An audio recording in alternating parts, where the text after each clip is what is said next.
है दोस्तों, मेरे चैनल का नाम है अनुराज और आप लोग एक प्यारा सा कमेंट कर दीजिए। मैं आज आप लोगों को मृदा के बारे में बताऊंगी। चैनल को जब तक लाइक नहीं करेंगे, सब्सक्राइब नहीं करेंगे, तब तक कोई भी जानकारी आप लोगों तक नहीं पहुंच पाएगी। प्लीज़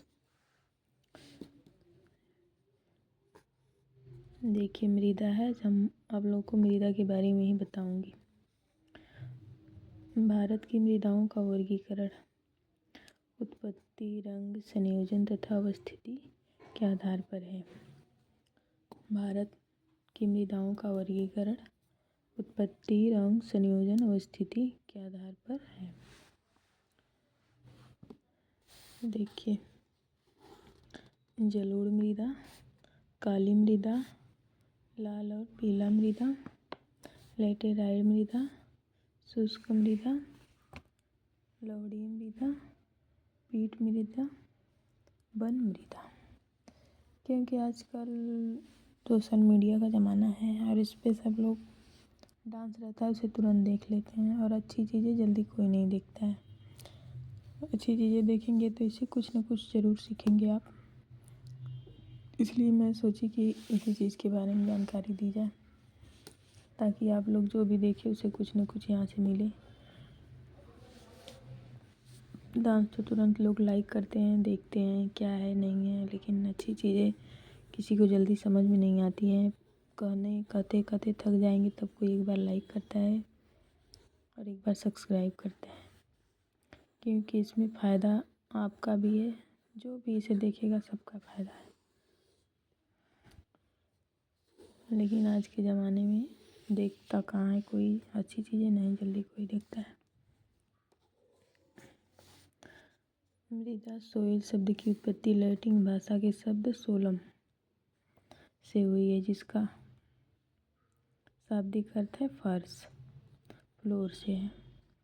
मृदा शब्द की उत्पत्ति लैटिन भाषा के शब्द सोलम से हुई है, जिसका शाब्दिक अर्थ है फर्श या फ्लोर।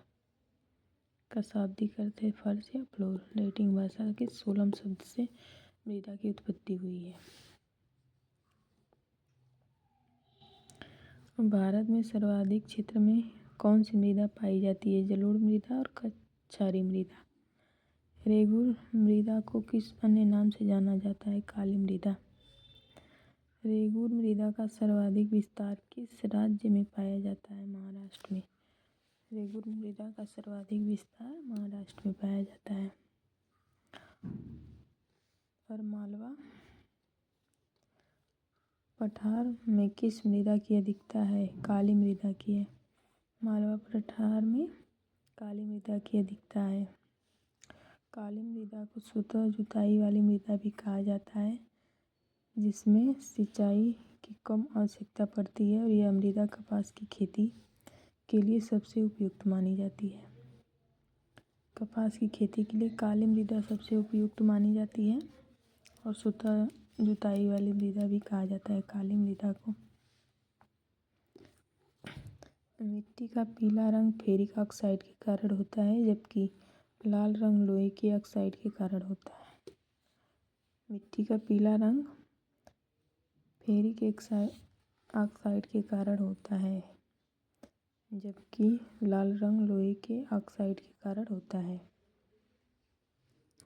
और लैटेराइट मृदा मुख्यतः किन राज्यों में पाई जाती है? लैटेराइट मृदा केरल, कर्नाटक एवं महाराष्ट्र में।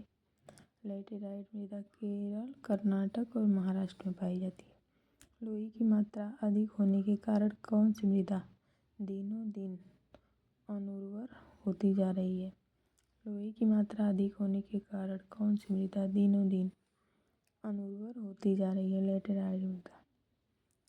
मृदा की क्षारीयता को कम करने के लिए जिप्सम का प्रयोग किया जाता है। मृदा की क्षारीयता को कम करने के लिए जिप्सम का प्रयोग किया जाता है। लैटेराइट मृदा भारत में मुख्यतः कहाँ पाई जाती है? मालाबार तटीय प्रदेश में। लैटेराइट मृदा भारत में मुख्यतः कहाँ पाई जाती है? मालाबार तटीय प्रदेश में।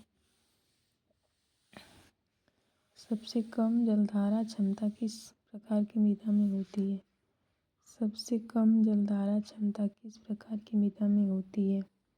बलुई दोमट मृदा। पौधों की सबसे अधिक जल किस प्रकार की मृदा से प्राप्त होता है? चिकनी मृदा से। मृदा की उर्वरता बढ़ाने के लिए कौन सी फसलें उगाई जाती हैं? मृदा की उर्वरता को जैसे बढ़ाए रखने के लिए कि उसकी उर्वरता बनी रहे तो वहीं दलहनी फसलें उगाई जाती हैं। लाल और पीली मृदा अम्लीय प्रकृति की होती है जिसमें नाइट्रोजन, फास्फोरस एवं ह्यूमस जैव पदार्थ की कमी होती है। लाल और पीली मृदा अम्लीय प्रकृति की होती है जिसमें नाइट्रोजन, फास्फोरस एवं ह्यूमस जैव पदार्थ की कमी होती है। अब कोई भी एग्ज़ाम दे लें, चाहे टीचर का हो चाहे कोई भी, यहाँ से क्वेश्चन 100% बनता ही बनता है। एक बार पढ़ के और एक बार पेपर देंगे तब समझ में आएगा कि यह बात सही है कि नहीं है। चाहे कोई भी आप पेपर दे लीजिए, IAS, PCS, टीचर, हर जगह यहाँ से क्वेश्चन उठाता ही उठाता है। देखिए, चंबल घाटी। चंबल घाटी का निर्माण किस भौगोलिक प्रक्रिया से हुआ है? अवनालिका अपर्दन से। चाय बागानों के लिए कौन सी मृदा उपयुक्त है? लेटराइट मृदा। दोमट मृदा में कौन कौन से कण पाए जाते हैं? गाद, मृत्तिका और रेत। दोमट मृदा में कौन कौन से कण पाए जाते हैं? गाद, मृत्तिका और रेत। भारत की मृदाओं में सूक्ष्म तत्व की सर्वाधिक कमी है? जस्ता की। सूक्ष्म तत्व की सर्वाधिक कमी जस्ता की है। गंगा के मैदान की पुरानी जलोढ़ मृदा कहलाती है बांगर। गंगा के मैदान की जो पुरानी जलोढ़ मृदा है वो बांगर कहलाती है। अम्लीय मृदा को कृषि योग्य बनाने हेतु किस खनिज का प्रयोग किया जाता है? लाइम या चूना। किस खनिज का प्रयोग किया जाता है? लाइम या चूना। भारत में सर्वाधिक क्षारीय मृदा किस राज्य में पाई जाती है? उत्तर प्रदेश में। सर्वाधिक क्षारीय मृदा उत्तर प्रदेश में पाई जाती है। हमारी आवाज़ थोड़ी सी धीमी है, अगर आप लोग कमेंट करेंगे तभी हम समझ पाएंगे कि हम आप लोग कुछ सही बता रहे हैं कि आवाज़ कम जा रही है, ज़्यादा जा रही है। जो भी है, जब तक आप लोग कमेंट नहीं करेंगे, कोई चीज़ बताएंगे नहीं, किसी को समझ में नहीं आता है अपनी चीज़ें। इसलिए एक बार प्लीज़ आप लोग देखेंगे तो बताएंगे ज़रूर। लवणीय मृदा में नाइट्रोजन और चूने की अल्पता पाई जाती है। लवणीय मृदा में नाइट्रोजन और चूने की अल्पता पाई जाती है। जैव मृदा का रंग नीला क्यों होता है? अम्लीय और फेरस के आयरन के कारण। फेरस के आयरन के कारण। पश्चिमी राजस्थान की मृदा में किस खनिज की अधिकता पाई जाती है? पश्चिमी राजस्थान में मृदा में किस खनिज की अधिकता पाई जाती है? कैल्शियम की। मरुस्थलीय मृदा में किस पोषक तत्व का अभाव पाया जाता है? मरुस्थलीय मृदा में किस पोषक तत्व का अभाव पाया जाता है? नाइट्रोजन का। मृदा अपरदन को किस प्रकार रोका जा सकता है? बनावरण द्वारा। मृदा अपरदन होता है तो बनावरण के द्वारा मृदा अपरदन रोका जा सकता है।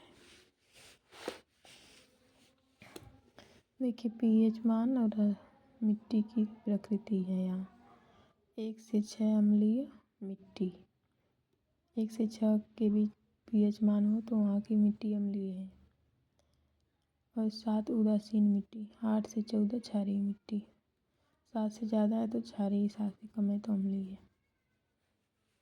उदासीन, ये तो आपको बताए ही हैं। लाल और पीली मृदा अम्लीय प्रकृति की होती है जिसमें नाइट्रोजन, फास्फोरस एवं ह्यूमस जैव पदार्थ की कमी होती है। आप लोग एक बार पढ़िए तो हमें बताइए कि हम आप लोग को सही बता रहे हैं कि गलत बता रहे हैं, आवाज़ जा रही है कि नहीं। हमारी आवाज़ थोड़ी सी कम है।